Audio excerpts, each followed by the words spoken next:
Let me ask you something. What if I told you that $5,000, just $5,000, sitting in your bank account right now, would completely change the way your brain works? Not $50,000. Not $100,000. Just $5,000. Because here's the thing nobody tells you, and I mean nobody, saving your first $5,000 isn't just a financial milestone. It's a psychological one. It rewires something deep inside you. It changes how you make decisions, how you handle stress, how you see opportunities. And if you don't have $5,000 saved yet, by the end of this video, you're going to understand exactly why it feels so hard, and exactly what changes the moment you get there. Stay with me. Because this one is going to change everything. Now before we get into it, I want you to think about someone. Let's call him Marcus. Marcus is 24 years old. He works a decent job. Makes about $42,000 a year. He's not broke, he pays his rent, his car payment, his phone bill. He goes out on weekends. He's doing fine. But here's the problem. At the end of every single month, Marcus has almost nothing left. Maybe $200. Maybe $300 on a good month. And every time something unexpected happens, a car repair, a medical bill, a flight home for the holidays, he's reaching for his credit card. Sound familiar? Because Marcus isn't lazy. Marcus isn't irresponsible. Marcus just never crossed the $5,000 line. And today, we're going to talk about exactly what happens when you do. So let's start here. Why is saving the first $5,000 so difficult? Because I want to be real with you. It is hard. And if you've been trying and failing, I don't want you to feel like something is wrong with you. Because the system, literally the entire financial system, is designed to keep you from getting there. Here's the first reason it's so hard: lifestyle inflation. The moment you start making a little bit more money, your expenses mysteriously go up too. You get a raise, great. And suddenly you're eating out a little more, upgrading your apartment, buying a nicer car. This is called lifestyle creep, and it is silent. You don't even notice it happening. Think about it. 5 years ago, what was your monthly spending? Now compare it to today. Did your happiness go up by the same amount your expenses did? Probably not. And the cruel irony is that the more you earn, the more opportunities there are to spend. A $20,000 salary person can't really afford a $600 car payment. But someone making $55,000? They'll convince themselves they can. And technically they can. But that's $600 a month going to a depreciating asset? That's the exact money that should be going toward your first $5,000. Now here's something that will blow your mind. Studies have consistently shown that over 60% of Americans are living paycheck to paycheck. And what's wild is that this isn't just low-income earners. People making $80,000, $100,000, even $150,000 a year are living paycheck to paycheck. Why? Because their spending grows with their income. Every time they level up, their lifestyle levels up too. And they never stop to build that foundation. The first $5,000 is the foundation. Without it, you're always one emergency away from going backwards. One unexpected expense away from credit card debt. One job loss away from real crisis. Now here's something most financial channels don't talk about. When your bank account is hovering near zero, your brain actually operates differently. There's a fascinating book called Scarcity by two Harvard economists, and what they found is that financial scarcity literally consumes mental bandwidth. When you're worried about money, your brain is constantly running background calculations. Can I afford this? What if something happens? How will I cover that? It's like having 47 browser tabs open all the time. Everything slows down. Your decision-making gets worse. You become more impulsive, more short-term focused. And the worst part? This makes it even harder to save. Because when you're in scarcity mode, your brain struggles to think long-term. You're focused on surviving today, not thriving in 5 years. This is why people in financial stress make decisions that look irrational from the outside. It's not stupidity. It's mental bandwidth being overwhelmed. And this is exactly why crossing the $5,000 threshold matters so much. Because that number is enough to start quieting those background tabs. Enough to give your brain the breathing room to think clearly. And it's not just your own habits working against you. Corporations spend billions of dollars every year figuring out how to get your money out of your pocket and into theirs. Every ad you see. Every buy now, pay later option at checkout. Every 0% APR offer. Every subscription that auto-renews. It's all engineered to do one thing: separate you from your money as efficiently as possible. I'm not saying this to make you paranoid. I'm saying this so you understand that saving money isn't just a discipline problem. It's a battle. And you need to know what you're up against. The good news? Once you understand the game, you can start winning it. Okay. So now let's talk about the good stuff. Because this is where it gets really interesting. What actually happens when you hit $5,000? The number one thing $5,000 does for you is this: it breaks the emergency debt spiral. Think about Marcus again. Every time something goes wrong, and something always goes wrong, he goes to his credit card. And what does that mean? It means he's not just paying for the emergency. He's paying for the emergency plus interest. Sometimes 20%, 25%, even 29% interest. So a $1,000 car repair doesn't cost him $1,000. Over time, it might cost him $1,300 or $1,400 by the time it's paid off. And while he's paying that off, he can't save. So the next emergency? Right back to the credit card. This is the spiral. And it is brutal. But $5,000 breaks it. Suddenly, when your car needs new tires, you pay cash. When your phone breaks, you pay cash. When a medical bill shows up, you pay cash. No interest. No spiral. You dip into the fund, feel a little sting, and then you rebuild it. Clean. Simple. No debt. And over a lifetime? This single habit is worth tens of thousands of dollars. Because every time you avoid high-interest debt, you're keeping money that would have gone to a bank in your pocket instead. Here's something else fascinating. Before you have $5,000 saved, every financial decision feels terrifying. Because there's no margin for error. If you try something and it doesn't work, you're in trouble. But once you have $5,000 in the bank, something shifts.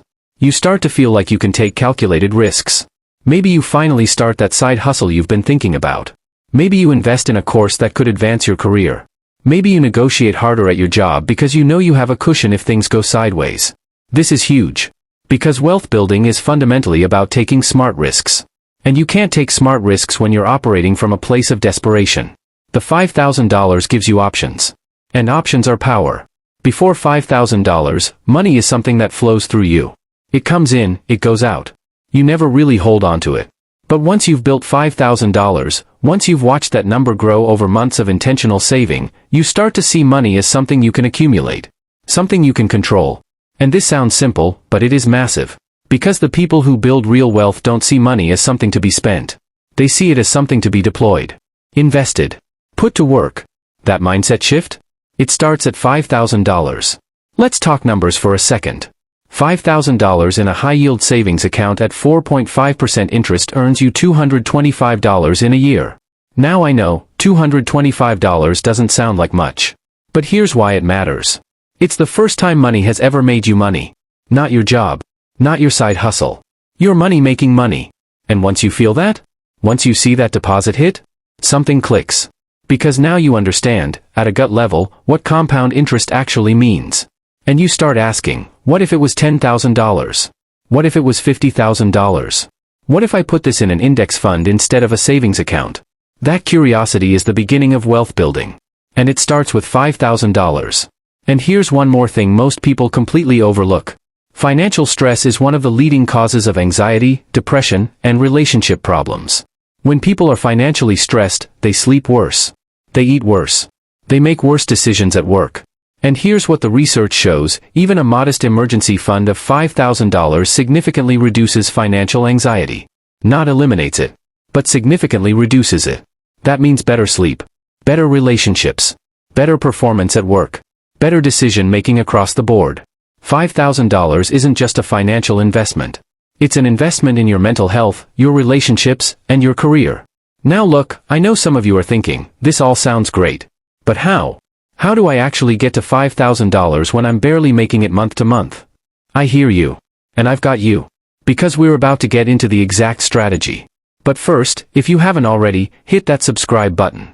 Because the next video in this series covers what happens at $10,000. And trust me, that's where things get really interesting. Okay. Let's get into the how. The first thing you need to do is know your actual number. Not an estimate. Not a rough idea. Exactly. Open your bank app right now and write down your current savings balance, your monthly take-home income, your monthly fixed expenses, rent, car, phone, subscriptions, and your average monthly variable spending on food, gas, and entertainment. Most people have never done this. And it's uncomfortable. But you cannot fix what you don't measure. Once you have these numbers, subtract your expenses from your income. Whatever is left, that's your savings potential. That's what you could be saving every month if you were intentional about it. Most people are shocked by this number. Not because it's tiny, but because they realize how much of it is being wasted on things that don't actually make them happy. Vague goals don't get achieved. Specific ones do.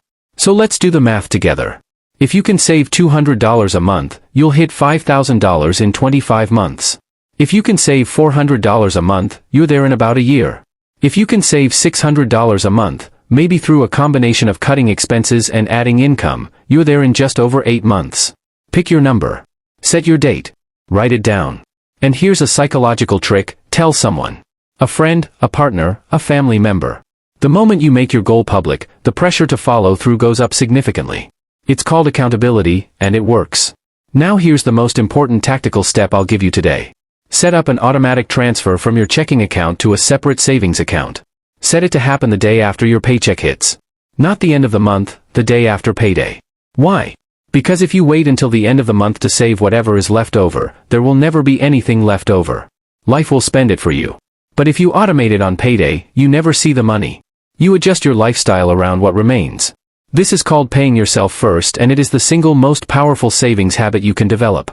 Put the money in a separate account. Not the one you use for daily spending. Make it slightly inconvenient to access. Because the best emergency fund is one you're psychologically discouraged from rating for non-emergencies. Now here's something important. There are only so many times you can cut your coffee budget. Small cuts help, but they won't get you there fast. The real wins come from what I call the big three: housing, transportation, and food. These three categories make up the vast majority of most people's budgets. And even a small optimization in one of them can free up hundreds of dollars a month. Can you get a roommate, even temporarily, to cut your rent? That's potentially $500 to $700 a month freed up. Can you refinance your car loan? Can you carpool? Can you go down to one car as a household? Can you meal prep instead of eating out 4 times a week? The average American spends about $166 per month eating out. Cook at home more aggressively for 6 months, and you could save over $100 a month on this alone. These aren't permanent sacrifices. They're temporary ones with a clear end date. And when you frame them that way, I'm doing this until I hit $5,000, then I'll reassess, they feel completely manageable. Here's where I want to push you a little. Cutting expenses alone often isn't enough. Not fast enough, anyway.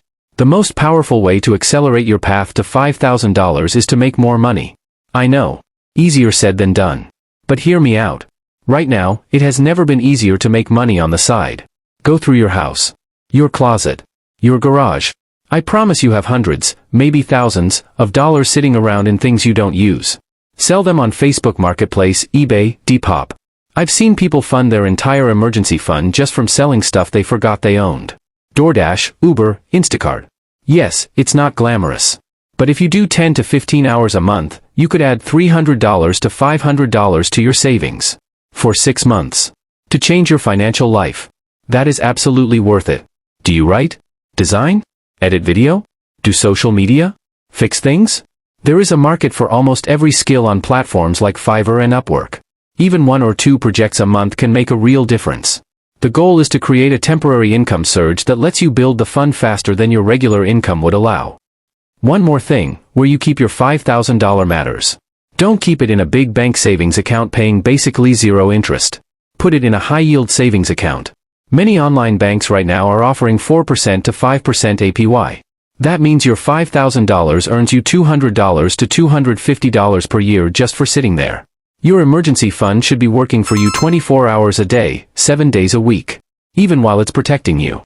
Okay. We've covered the what and the how. Now let's talk about the part most finance channels completely ignore. The mental game. Because the strategy is the easy part.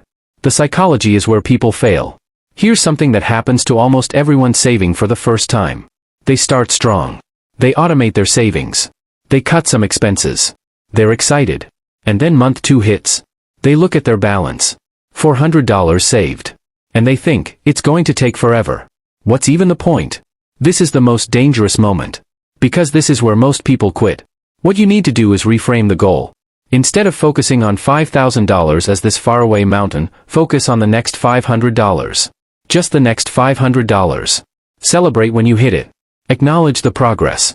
Then focus on the next $500. Research shows that small wins release dopamine and reinforce the behavior.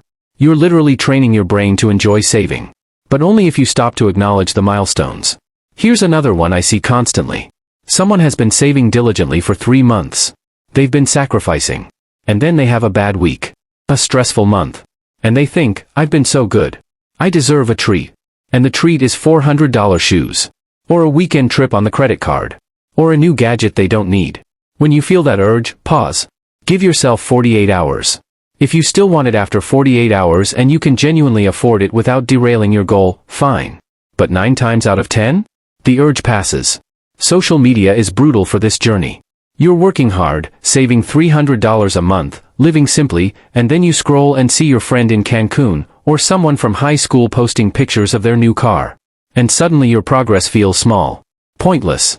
Here's what I need you to understand. You have no idea what's actually going on behind those posts. The Cancun trip might be on a credit card that won't be paid off for 2 years. The new car might come with a $700 monthly payment. And even if it's all real, their journey is not your journey. You are not competing with them. You are competing with the version of you that does nothing. Run your own race. Something always comes up. Always. I was going to save this month, but my car needed work. I was going to save, but we had a family thing. And this is actually the whole point of the emergency fund. But here's the mindset shift. Instead of letting emergencies derail your savings plan, build emergencies into your plan. Assume something will cost you $200 to $300 a month that you didn't plan for. Because statistically, it will. This is why your savings rate needs to be a little higher than your goal amount. If you need to save $400 a month, aim for $500 or $550. Because some months, life will take a chunk of that. And you'll still be on track. Build the buffer into the buffer. Let's zoom out for a second. Because $5,000 is not the finish line. It's the starting line. Once you have your emergency fund fully funded, you have a choice to make. And the choice you make here will determine your financial future for the next decade. Path A, you get comfortable. You feel secure. You stop being intentional. You stay at $5,000 for years because you feel like you're good. Path B, you use the momentum. You use the discipline and the habits and the mindset you built to get to $5,000, and you keep going. Because getting to $5,000 is actually the hardest part. Not because the number is the hardest, but because building the habits is the hardest. And once you have those habits, the next $5,000 comes faster. And the $5,000 after that comes even faster. This is the wealth snowball. And it is absolutely real. Once your emergency fund is solid, here's the general order of operations I'd follow. First, if your employer offers a 401k match, contribute enough to get the full match. This is free money. A 100% instant return on your investment. There is nothing better. Second, pay off any high-interest debt. Credit cards, personal loans, anything above 7 or 8% interest. Pay these off aggressively. Getting a guaranteed 20% return by eliminating 20% interest debt is better than almost any investment you could make. Third, max out a Roth IRA if you're eligible. In 2024 you can contribute up to $7,000 per year. This grows completely tax-free. At 7% average annual return, $7,000 invested today becomes $54,000 in 30 years. Without ever adding another dollar. Fourth, build your investment portfolio. Index funds. ETFs. Broad market exposure. Keep it simple, keep it consistent, and let compound interest do its thing over decades. This is the roadmap. And it all starts with $5,000. Let me paint you a picture. 2 people. Same age. Same starting income. 25 years old, making $45,000 a year. Person A saves their $5,000, gets their emergency fund solid, then starts investing $500 a month at age 25. Person B never builds the foundation. Gets hit by emergencies, goes into credit card debt, and doesn't start investing until age 35. By age 65, assuming a 7% average annual return. Person A has approximately $1.3 million. Person B has approximately $680,000. Same income. Same discipline. A 10-year head start, built on the foundation of a $5,000 emergency fund, is worth over $600,000 at retirement. $600,000. That is the cost of not building your foundation early. Are you starting to see why I'm so passionate about this? It's not about the $5,000. It's about what $5,000 represents. It represents the decision to take control. To stop letting life happen to you and start making intentional choices about where your money goes. If you're watching this and thinking, I have some of this figured out but not all of it, that's okay. That's perfect. That means you're already on your way. Let me know in the comments where you are right now on your savings journey. 0? $1,000? Already past $5,000? I genuinely want to know. Because knowing where you are helps me make better content for you. And if you haven't already, subscribe. The next video in this series, What Happens After $10,000, is coming soon, and you don't want to miss it. I want to share some real stories with you. Because sometimes numbers and strategies aren't enough. Sometimes you need to hear that real people just like you, made this work. A woman named Deja. 31 years old, single mom, working as a medical assistant making $38,000 a year. 3 years ago she had zero in savings and $4,200 in credit card debt. She started by selling everything she didn't use on Facebook Marketplace. Raised $800 in 1 month. She cut her grocery bill from $600 a month to $350 by meal prepping. She paused 2 streaming subscriptions. She automated $150 from each paycheck. 14 months later, $5,000 in her emergency fund. Then she attacked her credit card debt. Paid it off in 8 months. Today she has $12,000 saved, her credit card is gone, and she's contributing to her 401k for the first time in her life. It started with $5,000. A guy named Tyler. 23, just out of college with $28,000 in student loans. Starting salary of $52,000. Everyone told him to immediately attack the student loans. Instead, he built his emergency fund first. Saved aggressively for 9 months. Hit $5,000. 2 months later, he got in a car accident. His car was totaled and the insurance settlement took 3 weeks to process. He needed a rental car, had some medical bills, and missed some work. Total unexpected cost, $2,100. He paid for all of it in cash. No credit cards. No borrowing from family. No panic. That was the moment I understood why people talk about emergency funds, he told me. I didn't even feel that stressed. Because I knew I was covered. That's the power of $5,000. And one more. Marcus and Priya had been together for 4 years. Combined income of about $95,000. And they were always fighting about money. Not because they were broke, but because they had no plan. No savings. No alignment. They made a deal. For 1 year, they would work together toward one goal. $5,000 in a joint emergency fund. That shared goal changed everything. They started having weekly money check-ins, just 20 minutes going over their budget. They got excited watching the number grow. They celebrated hitting $2,500. They high-fived when they hit $5,000. And by the time they got there, the fighting had basically stopped. Not because the money stress was gone, but because they were a team. $5,000 didn't just improve their finances. It improved their relationship. Okay. We've covered a lot today. So here's what I want you to do right now. Today. Not tomorrow. Today. Open your bank app and find out exactly where you stand. Figure out how much you can realistically save per month. Set up that automatic transfer. Even if it's $50. Even if it's $100. Start today. Because the best time to start was yesterday. The second best time is right now. You've spent your time watching this video. You've given me your time. And I don't take that lightly. So let me leave you with this. The $5,000 isn't the goal. The person you become while saving $5,000 is the goal. The discipline. The focus. The belief that you can do hard things financially. And once you believe that, the sky is the limit. I'll see you in the next one. If you want to see exactly what happens after $5,000, what the $10,000 milestone does to your life, that video is right here. Watch it next. And if you found this helpful, share it with one person who you think needs to hear this. Because sometimes the right information at the right time changes everything. Thanks for watching. I'll see you in the next one.